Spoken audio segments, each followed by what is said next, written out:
Jadi menurut saya bahwa statement atau pernyataan Gusman itu pastilah punya, satu pesan politik, khususnya bagi kalangan Nahdliyin. Karena kita tahu posisi dan preferensi Gusman dalam konteks pemilu atau Pilpres 2024 ini kan nada-nadanya kan mungkin tidak sama atau tidak sejalan dengan Gus Muhaimin, kan gitu. Itu udah menjadi rahasia publik, ya kan. Walaupun itu disampaikan secara bercanda, tapi kan itu di forum resmi, di forum formal, di institusi, pemerintah, dalam hal ini Kementerian Agama. Tentu kita, yang pertama menyayangkan ya, bahwa para pejabat, para birokrat, saya kira harus memegang teguh pada norma dan prinsip-prinsip dalam penyelenggaraan negara dan pemerintahan. Di mana, pemerintah dalam hal ini, kementerian itu kan harusnya netral, harusnya dia tidak masuk dalam ranah politik praktis, itu yang pertama. Yang kedua, saya selaku pendukung pasangan Amin, ya kita berterima kasih atas statement Gusman itu. Jadi kita menanggapinya dengan, slow, maksudnya nggak usah terlalu tegang gitu, Mas. Ya, Kar ya. karena apa?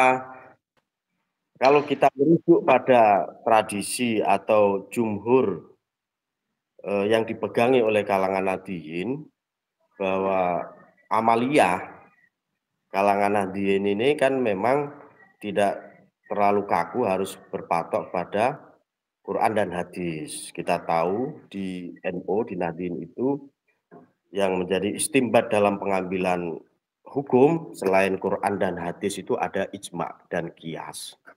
Nah, sehingga merujuk dari situ maka yang disebut bid'ah itu ya bisa jadi bid'ah itu hasanah, kan gitu. Gimana Ya itu kan? bid'ah hasanah? Bisa dijelaskan nggak? Bid'ah Nah, hasanah. bid'ah hasanah itu memang tidak ada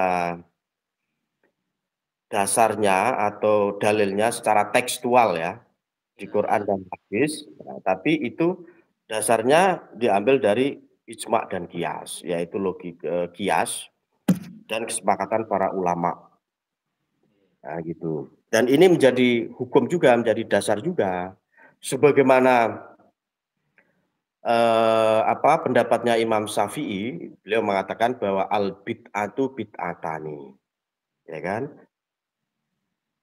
Mahmudatun wa mazmumatun. Fama wafaqas sunnata mahmudatun wa ma khalafaha fahuwa mazmumatun. Jadi bid'ah itu ada dua, Mas. Jadi bid'ah yang mahmudah, yang baik itu baik. Artinya bid'ah yang selaras, sesuai, wafaqah, ya, dengan sunnah, ya kan? Itu adalah baik. Nah, sementara bid'ah yang menyelisih wama kholafaha atau bid'ah yang tidak bersesuaian dengan sunnah, nah itu yang tidak baik. Dan ini mayoritas di kalangan Nahdliyin itu ya mayoritas kalau bid'ah hasanah itu, jadi tidak semua bid'ah itu dolalah lah gitu kira-kira. Ya, ya. Nah, jadi sebagaimana Sayyidina Umar Ibnul Khattab dulu ketika selesai melaksanakan sholat taraweh 20 rakaat yang diimami oleh saat itu ya sahabat Ubay bin Ka'ab. Nah, Sayyidina Umar bilang apa? Nikmatul bid'atu hazihi. Nah, gitu kira-kira kan. Kan zaman Nabi itu melakukan sholat taraweh berjamaah, istilahnya kan belum ada taraweh waktu itu ya. Sholat itu kan tidak langsung 20 rakaat. Nah, ijtihad itu dilakukan ketika zaman, sahabat Umar Ibnul Khattab. Jadi begitu, Mas. Jadi memang bid'ah, pasangan Amin ini bid'ah, tapi bid'ah yang hasanah. Ya kan? Memang kan kalau mau dilihat juga semua umat ini kan melaksanakan bid'ah seperti naik pesawat. Kan zaman Betul. Nabi kan nggak ada pesawat ya. Ya, Iya. Nah, betul. sekarang kan jamaah haji kan naik pesawat, termasuk Gusmen ke Iya. Mekah.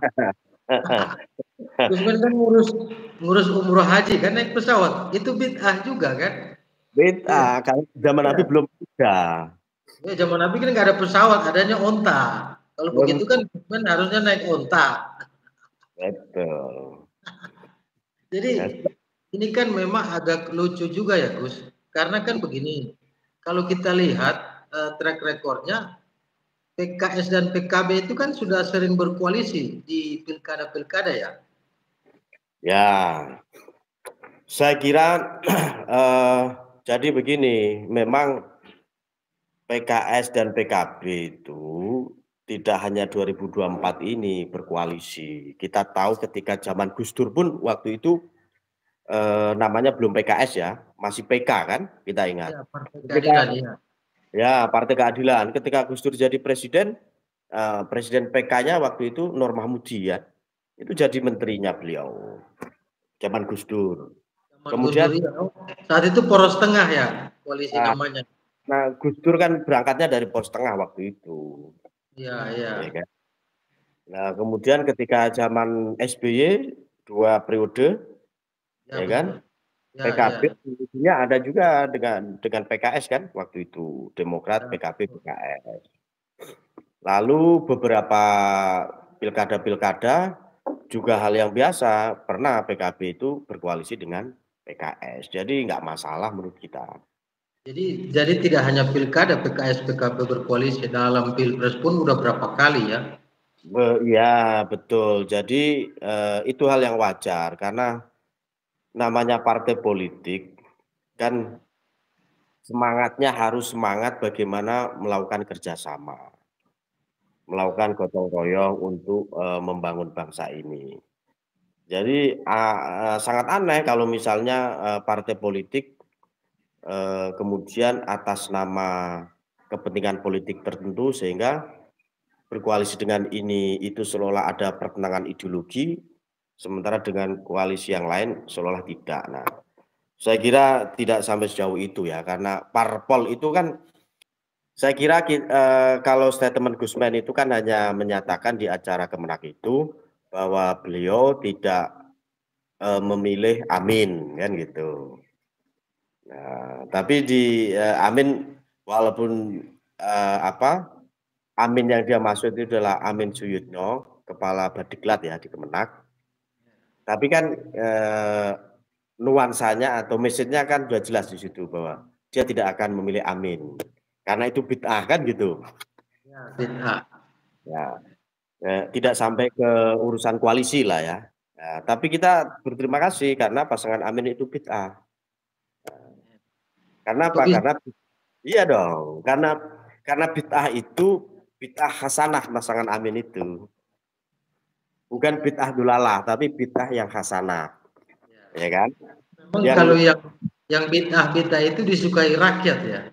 disukai warga Nahdliyin kan begitu. Jadi bid'ah hasanah itulah yang mayoritas disukai oleh kalangan Nahdliyin. Ya, ya. Jadi Seperti naik nah, haji kan naik pesawat. nah, betul. Jadi kita ambil sisi positifnya, berterima kasih sama Gusman karena ikut mensyiarkan dan mengkampanyekan pasangan Amin yang bid'ah hasanah. Ah, gitu Mas kira-kira. Memang pasangan Amin ini semenjak dideklarasikan itu banyak jadi sorotan. Jangan-jangan memang potensi menangnya tinggi sehingga banyak orang komentar gitu. Gimana menurut Gus Rauf ini sebagai ketua relawan Ormas NU ini? Ya, pasangan Amin ini memang pasangan fenomenal ya. Di samping saling melengkapi, tapi kalau kita bedah pada peta elektoralnya, ini Hmm. adalah apa? Pasangan yang punya modal dasar yang kuat dan ideologis. Nah, itu yang pertama. Karena Mas Anies ini punya basis kuat di Jawa Barat, Banten, DKI dan luar Jawa, misalnya beberapa di seperti Aceh, Sumatera Barat dan sebagian Sumbaksel ya. Kemudian di Sulawesi juga, Ya, Sulawesi kuat. Sulsel ya kan, dan juga di Kalimantan. Nah, sementara Gus Ami ini tidak hanya sebagai figur ya, tapi juga ketua umum partai. Nah, jadi paket plus lah kan gitu, tokoh, cawapres dan ketua umum partai yang punya basis kuat di Jawa Timur. PKB ini pemenang pemilu di Jawa Timur ya, sejak 99 lah, sejak 99 dan sempat terinterupsi ketika tahun 2009 kayaknya. Tapi habis itu rebound, jadi PKB pemenang pemilu di Jawa Timur dan pemenang pemilu nomor 2 di Jawa Tengah. Ini kan cukup besar ya PKB di Jawa Tengah ternyata. Ya, di Jawa Tengah nomor 2, nomor 1 kan PDIP, walaupun selisihnya nomor 1 dan nomor 2 agak besar dikit lah. Tidak sebagaimana selisih PKB di Jawa Timur antara PKB dan PDIP. Nah, ini kan saling melengkapi nih. Jadi wajar kalau pasangan Amin ini pasangan yang tak tertandingi lah gitu kira-kira. Iya. Itu dari sisi peta elektoralnya. Kemudian dari sisi figurnya. Figurnya pasangan Amin ini adalah sosok figur yang ibarat produk itu punya potensial untuk menampung dan menyerap aspirasi suara perubahan. Dan itu suara perubahan, tapi perubahan khas NU. Nah, jadi perubahan khas NU itu sebagaimana yang dipegang di kalangan Nahdliyin, al-muhafazatu alal qadimis sholeh wal akhdu bil jadidil aslah. Jadi melakukan perubahan dengan tetap mempertahankan sesuatu nilai-nilai lama, kebijakan lama yang masih relevan. Tapi tetap melakukan upaya perubahan-perubahan yang dianggap kebijakan lama yang sudah tidak kontekstual atau kurang pas untuk menyikapi menghadapi tantangan zaman di masa yang akan datang. Jadi komposisi pasangan Amin ini dan peta elektoral banyak yang memprediksi pasangan Amin ini akan lolos sebagai urutan pertama. Bahkan ada yang mengatakan ini bisa saja satu putaran gitu. Insya Allah begitu. Kita yakin itu bahwa pasangan Amin ini dengan kekuatan basis pendukung tradisional dan militan, kita tahu lembaga survei termasuk Litbang Kompas menyatakan bahwa pendukung Mas Anies ini adalah pendukung yang paling militan dibanding 2 capres lain kan. Nah, begitu juga pendukung Gus Ami ini sudah teruji, ya kan? Itu pendukung PKB ini militan. Nah, memang ya betul. Memang survei-survei bursa cawapres yang dilakukan ini kan kemarin, ketika belum fix Gus Ami ini masuk menjadi wapres. Nah, tapi kalau sekarang Gus Ami itu sudah fix wapres diusung oleh 3 koalisi ini, ya saya yakin nanti surveinya akan naik itu. Ya.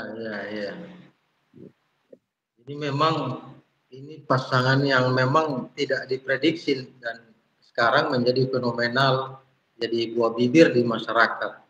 Dan tentu wajar banyak sorotan gitu. Dan betul.